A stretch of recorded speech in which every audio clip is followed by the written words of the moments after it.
প্রাচ্যের রানী খ্যাত চট্টগ্রামের খাবারগুলো বেশ জনপ্রিয়। এখানকার ঐতিহ্যবাহী মেজবানের নাম শুনলেই জিভে জল গড়ায় অনেকের। গোটা বিশ্বেই চট্টগ্রামের মেজবানির নামডাক রয়েছে। এছাড়াও চট্টগ্রামের শুটকি দেশব্যাপী অবস্থান করে নিয়েছে। তবে চট্টগ্রামে বিখ্যাত এমন এক খাবার আছে যে খাবার কিনা অনেকের কাছে অজানা। শুধু অজানা নয়, অনেক জেলায় খাবারটির নামও শোনেননি অনেকে। বলছি মুখরোচক খাবার ফুলুটির কথা। চট্টগ্রামে বিখ্যাত হলেও অন্য জেলায় অখ্যাত এই খাবারটি। অথচ সুস্বাদু এ খাবার একবার খেলে যেন বারবার খেতে মন চায়। তো বিভিন্ন তরকারি রান্না করে খাই, আর এমনিও খাই কেউ কেউ। এটা আসলে চিটাঙ্গের একটা যেন ঐতিহ্য খানা। যারা মানে ধরেন 20-15 বছর আগে যারা খাইছিল ওদের একটা কি একটা মনের মধ্যে একটা কি লাগে আছে, খাবারটা কি মজার জিনিস। ওটা আমরা যে শুটকি দিয়ে রান্না করে, আবার চিংড়ি দিয়ে রান্না করে, অনেকজন আবার ভর্তা বানায়।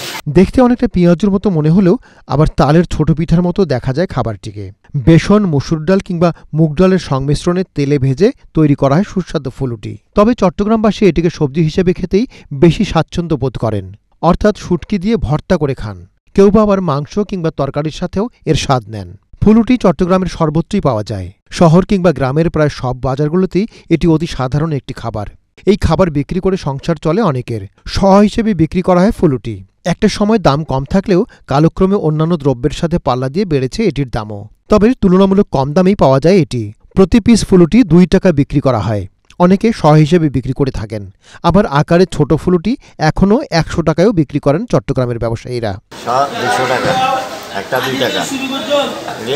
আটা, ময়দা, তেল, ডাল মিক্স করি।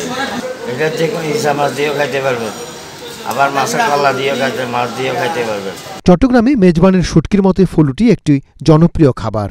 চট্টগ্রাম প্রতিনিধি রায়হান হোসাইনের পাঠানো তথ্য ও ভিডিও চিত্রে মিজান তালুকদার, আপডেট টিভি।